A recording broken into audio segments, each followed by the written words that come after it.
Hey, welcome back to my progression series. This is UIM Colossi with episode 2 of our phase 1 quest log adventure. As you can see, we're at Tempoross and I've already racked up a good 53 reward points. Still haven't done the math as to how much I'm going to need, but I'm thinking I'll just get around 500 and maybe take a break and do something else every 100 reward points or so. Just so I don't burn out and, keeps everything interesting. I'm thinking about doing some non-member quests. I don't know, like Below Ice Mountain would be a good one. Because I could take a little break there and get something like the Wieldable Hammer or that Baronite Mace, which are completely storable in the house, by the way. So it wouldn't be too much of a waste to get. It would be a tiny little upgrade over the normal hammer here. But yeah, so that's kind of the plan. Knock some of these out when I get bored of this and keep chugging away. Okay, so here we are on an actual Tempoross encounter, fight, whatever you want to call it. I figured I'd show it in case none of you have ever done this content before. We're just curious as to what I was actually doing. But yeah, I'm on a mass world, so it's pretty easy to follow. You just literally do what everybody else is doing at the beginning. And right now I'm just gathering my initial fish, which will eventually be used as ammo to kill the boss over in the center over here between the two ships. So I usually like to catch about 8. That'll be enough to start cooking. Cooking is kind of like fletching at Wintertod. If you played that, it just gives you increased points every time you shoot them in the cannons off the ship. So we cook them up, and I wait for this guy to spawn, which is a double fishing spot. Gives you a chance of getting 2 ammunition per catch. So that'll speed things up a little bit. And I usually go until my inventory's until it's gone, or my inventory's full, and then I'll resume cooking. Right there we've got a wave coming in. Pretty easy to spot. Everybody else starts tethering and your screen goes blue. And right now, since we don't have a double fishing spot up, I'm just going to cook what's in my inventory, because it's most efficient to be fishing when you can fish double. So yeah, that's what you do down here until you have a full inventory. Once you have a full inventory and it's fully cooked, then we run up onto the boat and start doing our damage. But in the meantime, we got to avoid these fires. We got to tether ourselves when giant waves come in. It's all around pretty chill. You can't get hurt. You can't die here. All you can do is lose what's in your inventory, and that's if you get caught by a wave or if you accidentally run through a fire.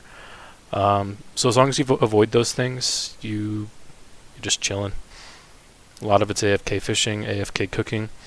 As long as you're semi-paying attention, you can watch YouTube or something in the background. But here I almost have a full inventory cooked. And then we'll go ahead and head back up to the ship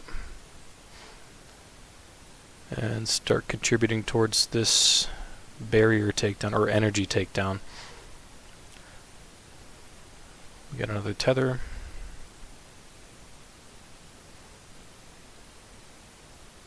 Alright, back at it. And yeah, this starts at 100%, and once we fire all these harpoon fish at him, his energy should be close to around 0, and that will open up the DPS phase, which is why we have our harpoon. So those are gone. Fill my water back up so I can do some firefighting. And as you can see, his energy is 0. He's going into the water. Everybody's getting ready on the docks. And there we go. He's damageable. And that whole process is considered one phase. And normally on a mass world, you'll only have 2 phases. So we'll get him pretty close to dead, most likely. But he'll usually have like around 20%, anywhere from 10 to 20% health left. And we'll have to do a whole nother phase, which is good because that means we get more points and more reward. So yeah, that's it, in case you were curious. Okay, we just finished our 25th kill count at Hespori, which takes us up over 100 points, which is great because that means we get our next, or we get our first little adventure break, our little anti-burnout adventure break, which I plan on kind of focusing it around the newest non-member quest below Ice Mountain, which I'll have to do another quest for, I think, to get the mining. I'm not really sure how I'm going to do that yet. I'll go ahead and I'll probably look at the wiki, at the quest experience guide on the wiki, to kind of get an idea of what I'm going to do to actually get my mining up to that level. I think it's just 10. But yeah, that's the plan. Below Ice Mountain, because it'll give me a wieldable hammer, which I can store in the house, and I can go ahead and drop this hammer and have an extra inventory space for this minigame then. So, not completely pointless, something that'll help out with what I'm currently doing, and just give me a break from the monotony of this. Okay, so right now I've decided on the quest I'm going to do to get the mining experience in order to do below Ice Mountain, and that's going to be Plague City. It gives more than enough, and so right now I'm just gathering the required items for that quest. I'll just be teleporting over to Port Gazard to get me over there, and walking the rest of the distance from there. And yeah, I do realize I need a lot more quest points to actually do this quest. I had no idea you need 16. I'm only at 5. I'm just gonna go do this quest anyways, just to get it out of the way. It's a good one to do, and that way I'll be set as far as mining is concerned for it, and then I'll just kind of pick another one to do that gives me high quest points, like Romeo and Juliet. Maybe another one to have a I'll do a couple non-member quests just to do just have a nice long enough break from Tempoross, and then we'll go back to another 100, and yeah, maybe have this done somewhere near the end of the grind. Okay, so I'm here getting mugged, but I'm really just making this clip to kind of apologize for the fluctuation in music volume that you've been hearing. I had it at 2% thinking that'd be low enough, but in editing it seemed like it was blaringly loud, so I brought it down to 1%. Hopefully that's quiet enough to just kind of be in the background while I'm talking instead of just taking over completely. Let me know if it's just distracting or if it's good the way it is. It seems like it'll be okay at 1%. I would like to have something more than just my voice in awkward silence. So yeah, just let me know. Okay, so we're here in Remington. We were gathering snapegrass, and since we were in the area and we need quest points, I just decided to do Witch's Potion real quick. It's just one quest point, but it barely takes any time. You can literally gather all these items within this Remington area. So finish this up here. Yep. Excellent. And then I get to drink from the cauldron, which should give me some magic experience. And easy quest. One quest point. 325 magic experience. Is that a level? Level 5 magic. Oh, that actually gives us combat level. We're no longer combat level 3. Count ruined. But yeah, we're going to teleport ourselves over to Port Gazard now and start walking towards Ardoyne to go ahead and do Plague City. Okay, so we're just north of Ardoyne, and before I can actually do the quest, there are still some required items that I need. I gotta gather dwellberries from McGruber's Woods. There's some spawns up here. I can go ahead and pick them up if I don't get murdered by dogs. And I'll have to go to the Gnome Stronghold as well. So I'll have to walk up here, then I'll have to walk all the way over here, because I need chocolate dust, and I'll be able to buy it there. It's not too far. I'm pretty sure that's the closest place that I can buy it. If I'm wrong, I'm kind of walking far for no reason. I don't think I can get it at the food shop here. I will double check before I make that journey. But yeah, that's the plan right now. Okay, so yeah, we checked the baker's stall. He has chocolate bars, but there's no place to buy a pestle and mortar around here. So I am gonna have to make the trek to the Grand Tree to actually just buy the chocolate dust outright. But I realize I'm walking around like a poor boy, and I have my money is literally tied to this minigame teleport at the moment, and I need this minigame teleport to get back to the side of the world. So we're just going to do another quick quest. Haziel's Cult. I'll just have to remember not to side with... I'll have to take the bad side, otherwise I have to fight a level 13 person. So we're going to take the side with no combat, be a bad boy. I can't side with Cyril. This this dude. So yeah, we're gonna do that, get some money, and then head to the Grand Tree to grab our chocolate dust to then finally do the quest that we want to do. So a little bit of a roundabout way, but we'll get there in the end. Alright, there we go. Quick little quest to Zeal's Cult. Join the baddies. 1,500 thieving experience, 2,000 coins, and 1 quest point. Wish it was a little more quest points, but beggars can't be choosers. Or villains can't be choosers, I guess. So yeah, with this, I have more than enough cash, obviously, to buy what I need from the Gnome Stronghold, the chocolate dust. But I think, in the spirit of things, I'm gonna do another really easy quest in this area, Sheep Herder. It'll give me a little more cash. That way, the trip that I make to Last Man Standing will mean a little more, and I can go ahead and add to my stack that I have stored there.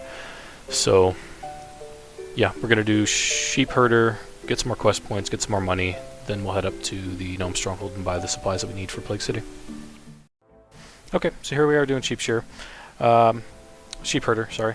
I know a lot of people hate this quest, struggle with it, find it really annoying.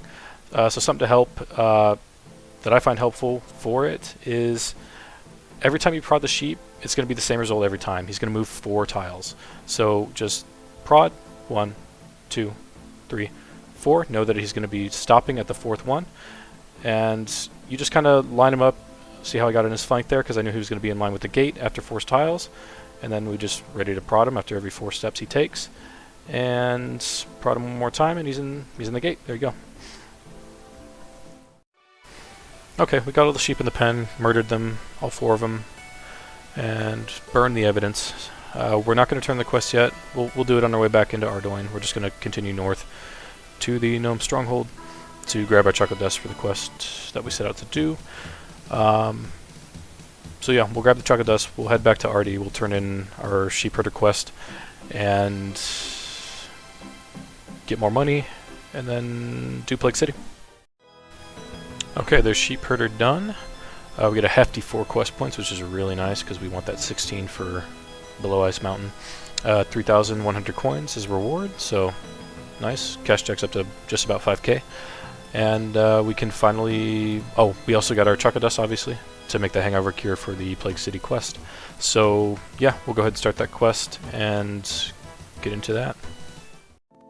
Okay, here we are. Quest complete. Plague City done. 1 quest point, small amount, too bad. 2,425 mining experience, which is what we need for Below Ice Mountain, more than what we need actually. And the ability to teleport to Ardoin further down the line, obviously no time soon.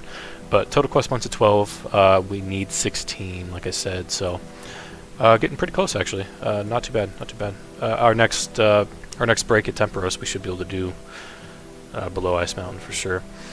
So yeah, good to have that done. Might go do Romeo and Juliet or something next for those pretty much free 5 quest points. So yeah, I'll see you in Varric. Hey, we did it. Romeo and Juliet done for 5 quest points. Insane amount. Which puts us over 16. We're at 17 quest points total. Which means next time we take a break from Tempoross, we'll go ahead and do our original plan, Below Ice Mountain. And then the mining activity to follow in order to get our Imcondo hammer. So yeah, at this point I'll just be heading back to Tempoross for another 100 reward permits, and yeah, then we'll carry on. Okay, so I ran into a little bit of a dilemma. I have nearly 5,000 coins on me that I'm going to want to deposit into the Last Man Standing coffer, but I can only, if you remember, I can only deposit multiples of 1,000, so, and I'm literally 4 coins off of having another 1,000 in the coffer, so I'm just looking for any man to thieve. I just need a couple thieves and I'll be good. We'll be square at 5,000 even, and I'll be able to deposit that money. So I couldn't find anything in Varrock, so I'm just gonna walk south until I find somebody in Lumbridge. Okay, here we are back at Last Man Standing with our nice even 5k. With 3k already in here, so depositing this will give us a nice solid 8k cash stack looking thick. Cool. Just drop these 2 coins and just head back to Tempoross.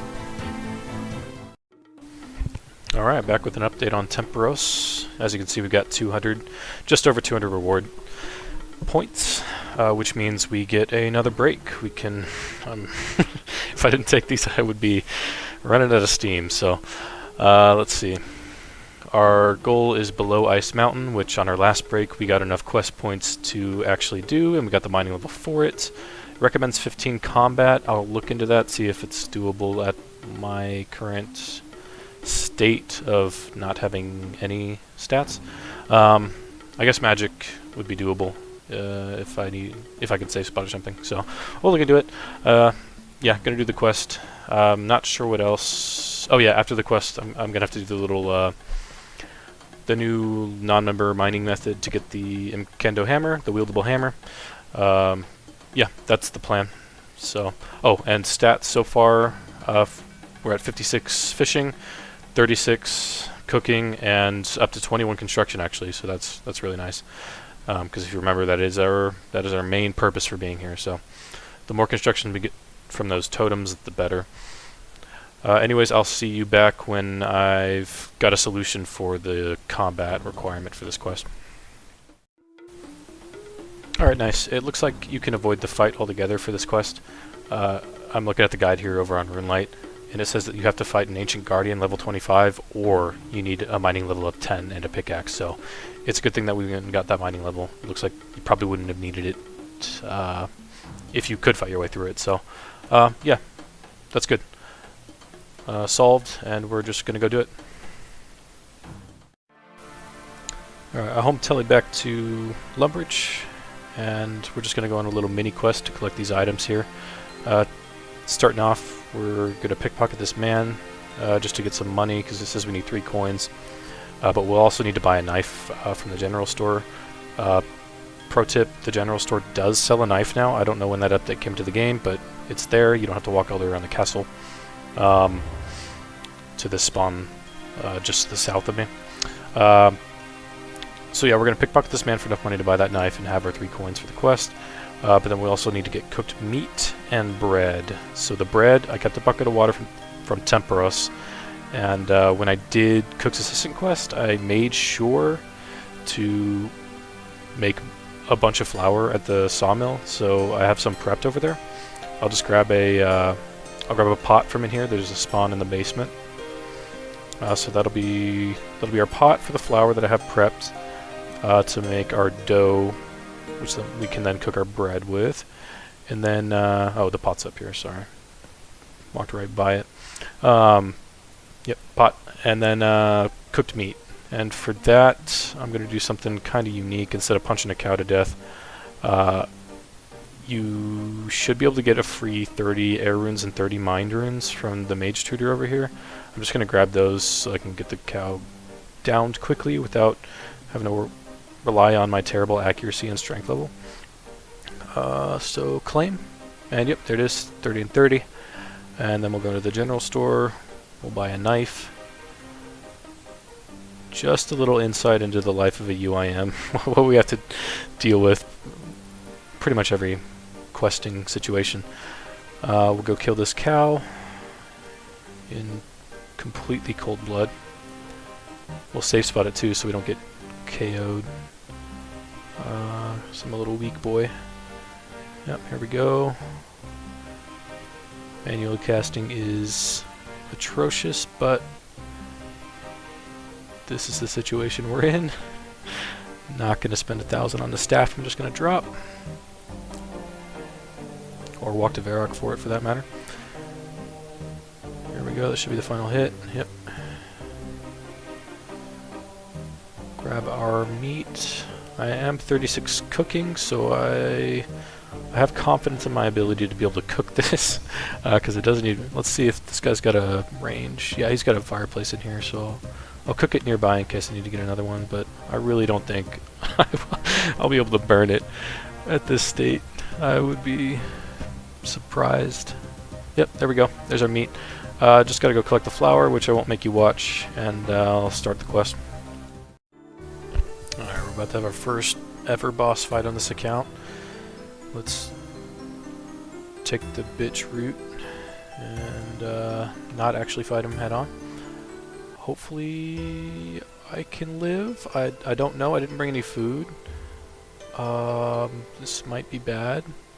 I don't really have time to... Ooh, yeah, he might... This might be it for me. Tank, tank, tank. Oh, he got me! He got me! Oh no. Okay. I just gotta get back there and bring some food this time. I had no idea that I'd have to be tanking him. So yeah. I'll see when I get back there, see if that actually like progressed the quest at all. Okay, we made it back to our grave site, if you will. I died in an instant, so all my stuff was on the ground out here. I just had to pick it up. If you weren't sure how death on an Ultimate Ironman works, that's how it works. Where you die is where your stuff is dropped. Everything is dropped. It's like you're skulled at all times without being able to use a protect from item. So everything goes to the ground, and even untradables. And you have an hour basically. If you don't get there within an hour, your items are deleted. So that's how that works, and that's a mechanic that will be used in the future for like going into the wilderness and stuff like that, where I'll basically just die on purpose somewhere, then I'll have an hour to do whatever I need to do in the wilderness and be able to die risk-free. But yeah, rambling aside, we got back here. We have some shrimp that we fished in Lumbridge, just in case we go in here and we have to tank this guy again. Yeah, there's a dangerous foe in there. Let's go in. Okay, yeah, he's still here. Okay, glad I got that food. We'll just, whoop, that was a big hit. Try to destroy this guy, yeah. Oh, holy shit! That's insane. That's, okay, I think I need better food. I might have to go to Ardoin and get some cakes. And definitely try to just maybe tick eat him. I don't know. We'll see. We'll see. Okay, we're back for try number 3. Let's grab my stuff off the ground. And got our cakes this time, so hopefully that's going to be enough. Let's put our scrub gear back on. Organize our inventory a little bit because we're not animals. And yeah, let's head in. This guy's getting bugged. Yes, please. Fight. Alright. Don't fuck me this time, dude. Oh my god, he's fucking powerful. Okay, cool. No combos needed. Yeah, you're a little bitch, aren't you? Please? Please? No? Okay, hold on. Why isn't... Okay, it's falling. So I have to do this until his health goes away, really? Oh, fuck. Holy. Okay. We're safe. I don't think I've seen him hit over 6. So as long as we stay over 6, we should... Oh, what? Oh, I must have missed. What's going on here? Is it... Hold on. Oh, I think I get it now. I think I get it. Okay, so I have to mine this one until it actually falls on him. I thought I just had to mine all 4 pillars, like get a tick mine in, but yeah, I was wrong. Okay, that makes a lot more sense. Alright, stay over 6. We got this, easy game. Cool. Okay, that's not too bad. That's a pretty cool little thing that they added in for skillers to be able to interact with combat that way. I like that. So yeah, we're gonna go ahead and finish up this quest, and actually, I'll keep you guys here for this. I don't know if this is the end. If so, we'll snag the reward and we'll get to mining.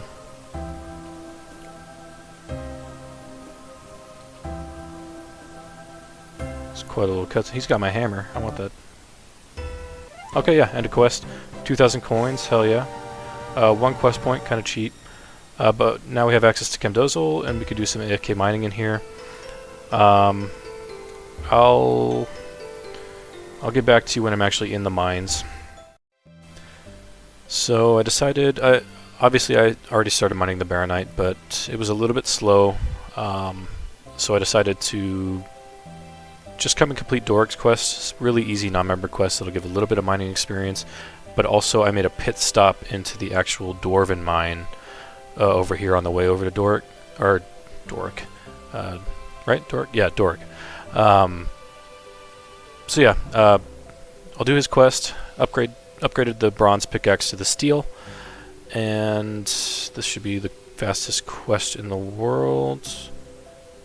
And here we go. Yep. So I get 1 quest point, 1,300 mining experience, and some coins. Always nice. And I can use his anvil, which I will never ever do.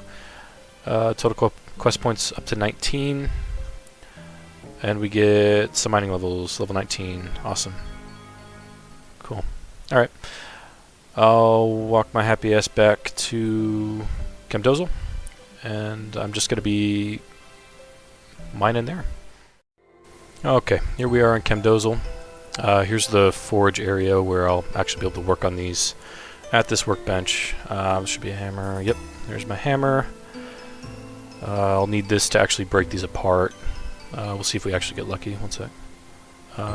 Nothing interesting happens. Oh, is it the anvil? It's probably the anvil. You need a smithing level 14 to crush Baronite? Oh no! Oh no! That just crushed me.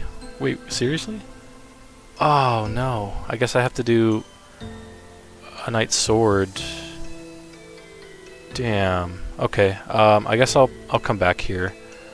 I'll go do knight's sword. I'll get the smithing level. I'll come back here. Okay. Yeah, that's a little disappointing. Okay, so I'm here. I'm gonna start the quest, but I'm gonna need to suicide here because I'm gonna have to go in the wilderness to get an iron bar for this quest, and I don't really want to risk my graceful cape primarily, and all the rest of the stuff I could lose. But yeah, I'm just gonna suicide, leave all of my stuff on the ground here, and then we'll minigame teleport to whatchamacallit. Last man standing, and we'll go grab the iron bar right outside of there, and then we'll home teleport and walk our ass back here. That's our game plan. Oh, rip. Alright, that's knight's sword done. 12,725 smithing experience, 20 quest points total. That brought us up from 1 to 29, one of the most overpowered beginner quests in the game. So that's great. That means that we can do our whole Baronite bullshit, I think. I hope. Yeah, that's only level 14, so we're actually going to go AFK now. And yeah, that's... I'll see you back over there. Okay, we're in the mine. Finally doing our AFK activity. We're gonna just double check to make sure this actually works. Got our Baronite deposits. We go over here, we can break them on his anvil. And yeah, we're in business. Okay, so I'm gonna be here AFKing this for a while I watch a show with my buying GF. And I'll see you when I'm done and back at Tempoross. Alright, so a little bit of cracked RNG. Literally the first inventory. I got the ancient globe and the hammer that I'm looking for. I don't even have enough Of these shards, what are they? Yeah, I don't even have enough Baronite shards to make it yet, so I'm going to keep mining, obviously. But yeah, that's a 1 in 300. I got it in about 20, so cool. Yeah, I'm going to keep mining and get enough shards to actually make it into a hammer. I think it's like 1250 or something, so yep. Alright, we got enough shards to repair our Incamdo hammer. Thank you, Romardo. And there we go, wieldable hammer. Best in slot. Will be useful, it won't be able to get destroyed at Tempoross, and I can actually store it in the armor case, I believe, inside the house. Just another thing to add to my costume room when I finally have it. Yeah, that's that was very quick. Kind of unexpected. I have a couple of other trinkets here, this ancient globe and astroscope, which I believe I can turn into the museum for kudos. I think that's their only purpose. So we'll stop by Varrock Museum. We'll do that. We will. Let's think. I guess drop everything else, deposit our money, and head back to Tempoross for another 100 credits. See you there. Alright, cool little milestone at Tempoross. First 50 kill count. 5 reward points from that game, which is pretty average, I would say. Anywhere from like 4 to 6, depending on the amount of players that are there in the instance. And pretty average time, so you can kind of get an idea of how long this grind is going to take, around 6 minutes per kill on the Mass World. So, yeah, just wanted to give you an update on that. I'll see you, well, we'll probably have our next break at around 75 KC. It seems like every 100 reward permits is taking about 25 kills at this boss, so, yeah. So I got bored and found a little bit more of an efficient method to do Tempoross. I actually found a really cool guide on YouTube by Floopy Booples. I'll go ahead and link it down in the description or whatever. But yeah, it basically just teaches you how to do the solo method for the most efficient points. And as you can see, this is my second attempt actually, and I got 10 points in 9 minutes 37 seconds, which is really good because previously I was getting anywhere from 4 to 6 points for around 6 minutes 30 seconds. So efficiency wise, this is a lot better. It's actually a lot more chill to do solo because it all revolves around getting his energy to a point where he can't throw out any special attacks. So that's great. I'm going to probably do this from now on. I've marked my inventory with certain points that I need to fill up my inventory with the fish just to be a little more AFK, and also managed to get the hardest combat tasks done at this place, which is Why Cook, and I'll show you here what that is. Tempoross, the only boss I've done. Yep, show me the tasks. Okay, so we'll see. Yeah, the only one left is subdue Tempoross while wearing a variation of the Angler outfit. So I will probably end up doing that before I'm done here. My next break might be to get Angler, spoilers. So, and I'm at 289 points right now, which means my next little break is going to be in the next 11 reward points gathered. So yeah, really cool method. Love it. Gonna do it from now on. That's all. Okay, here we are with just over 300 reward points. This is our next little checkpoint. We can now take a break, and what I'm definitely gonna do is go get Angler.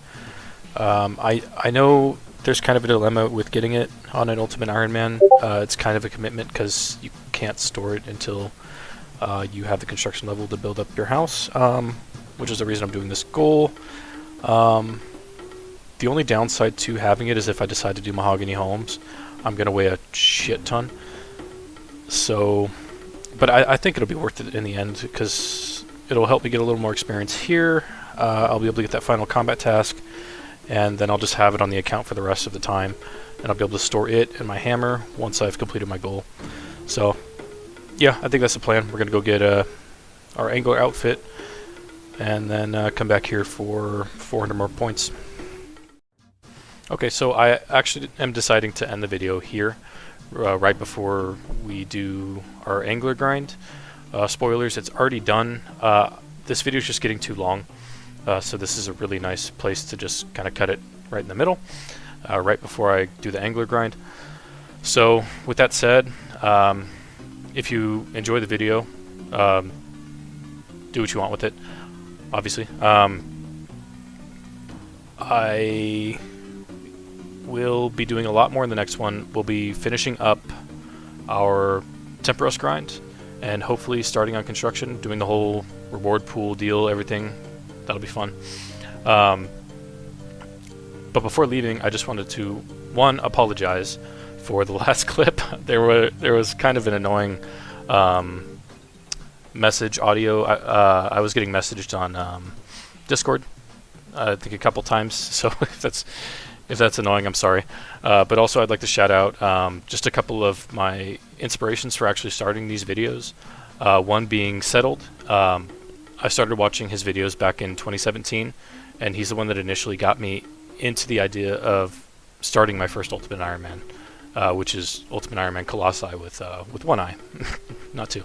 But yeah, his original Modern Gearfare series for his Ultimate Ironman was just awesome. There really aren't too many guides for Ultimate Ironman, and just watching his series really kind of paved the way for me to start. I also want to shout out Mudkip, who once started doing his region locked account. He kind of filled the gap in content for Ultimate Ironman, and it was cool because it was like I was kind of leveling up beside him while on my own journey. So I thought that was awesome. They both really inspired me, and I just wanted to shout them out because I wouldn't be doing this if I didn't get the motivation from them. So yep, that's all. I'll stop. Thank you.